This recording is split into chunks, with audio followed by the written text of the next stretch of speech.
মোহাম্মদ আকাশ। আচ্ছা, এই যে নদী পথে পুলিশে আপনাদের কোনো বিরক্তকর কোনো ঘটনা ঘটে?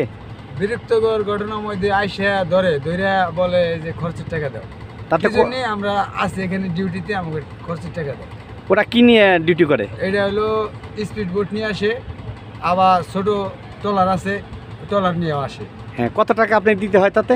তাতে এর কম দিলেও 500 টাকা দিতে হয়, আর তার চেয়ে বেশিও নেয়? হ্যাঁ, তার সাথে বেশি 1000ও নেয়, বেশিরভাগই 500-1000ই নেয়। রেগুলারে কিভাবে টাকা নিয়ে থাকেন?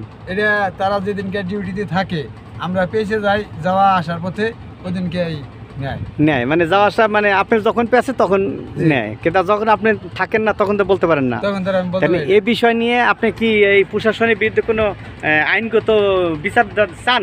আইনগতভাবে হয়তো 100 টাকা করে খরচের টাকা নিত। আমার কথা হলো যে 100 টাকা তো নেয়, এটা ব্যাপার না, কিন্তু 500, 1000, 2000 পর্যন্ত যায়, তখন তো আমাদের সমস্যা হয়ে যায়। আচ্ছা, এই টাকাটা নেয় কোথায়? এই টাকাটা নেওয়া হলো মাওয়া ব্রিজের নিচে যে কারেন্টের খাম্বা আছে বড়, ওই খাম্বার নিচে। জি। আর যারা টাকা নেয় ওরা কি পুলিশি পোশাক পরে আসে? জি, পুলিশে পোশাক পরে। হ্যাঁ। কি দিনে রাত্রে সবসময় নেয় না শুধু রাত্রে নেয়? শুধু দিনে, আমরা তো দিনে আসে যাতায়াত করি, রাত্রে তো আমরা রাত্রে আপনি পেছেন না? জি না। কি নাম ভাই? আমার নাম আকাশ মাঝি। আচ্ছা, ধন্যবাদ। আপনিও মাঝি, হেও মাঝি। যে বল গেটটা রয়েছে, এই বল গেটের যে চালক রয়েছে এনাকে নাকি পুলিশে ধরেছে নো পথে নদী পথে। সে নদী পথের থেকে পুলিশে ধরে ওনার কাছ থেকে কি ঘটেছে বা কি সেটা আমরা ওনার কাছ থেকে জানবো। কি নাম ভাই আপনার? মোহাম্মদ হানিফ মাঝি। একটু জোরে বলতে হবে। মোহাম্মদ হানিফ মাঝি। আচ্ছা, কি ঘটেছে একটু বলতে পারেন? মাওয়া থেকে আসছি, মাওয়া ব্রিজের ওই থেকে ওই পুলিশ এসে 500 টাকা নিয়ে গেছে, 500 করে টাকা নিচ্ছে। মানে 500 করে টাকা কবে নিছে? এই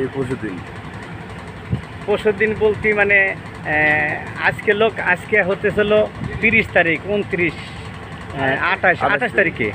আচ্ছা, আপনার কাছ থেকে নিয়েছে? জি। আচ্ছা, 500 টাকার নোট আপনি দিয়েছেন, কাকে দিয়েছেন? ওই তো পুলিশেই। আচ্ছা, কি জন্য দিলেন আপনি? না, এসে চায় যে টাকাতে না দিলে এবারে বুড়ি বিরে এনে কাগজপত্র আছে, তার বাদে মনে করে টাকা চায়। আচ্ছা, এটা এই পুলিশ কি পোশাক পরা ছিল? জি। তাই আপনি কি এটা কোন ফাঁড়ির আন্ডারে মানে বা কোন থানা, কোন ঘটনাস্থান বলেন, কোথায়? মাওয়া তো থানা তো 3টা। নো থানা তো? হ্যাঁ, ওদের তো মানে কোন জায়গার আসে সঠিক। ওরা কি রেগুলার টাকা তোলে?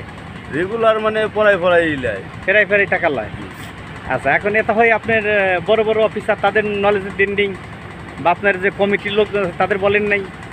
বলে আনে, তারা কয় যে 200 করে চাই দিও। সেই যে 500 টাকা নিল, 500 টাকা হলে তো আপনার 5 জনের ভাত খেতে পারতেন। এটা আপনাকে মনে কষ্ট লাগতেছে না? কষ্ট তো লাগেই, যে আমরা এত কষ্ট করি, এত কষ্টের টাকা দেওয়া লাগে। আপনি কি এই প্রশাসন যে অপকর্ম করছে বা আপনার কাছে চাঁদা নিচ্ছে, এই ব্যাপারে আপনি কি বিচার চান সরকারের কাছে? জি, চাই তো। আপনি বিচার চান? জি। আচ্ছা, ধন্যবাদ। কি নাম ভাই? হানিফ। আপনার দেশের বাড়ি কোথায়? মানিকগঞ্জ জেলা। মানিকগঞ্জ জেলা। আর গ্রাম হচ্ছে বাদরহাট। আপনার আব্বার নাম কি? মোহাম্মদ হানিফ মালিকুল্লাহ। দর্শক, আপনারা শুনতে পারলেন যে নদীপথে যে বেপরোয়া যে নো থানার পুলিশ চাঁদা নিচ্ছে প্রতি বল গেট থেকে 500 টাকার নিম্ন 500 টাকা এবং বেশিও নিয়ে থাকেন। এরা এইভাবেই ভোগান্তির শিকার হচ্ছে। আমরা এনার কাছ থেকে সরাসরি জানতে পারলাম। কত টাকা নিছে? হ্যাঁ,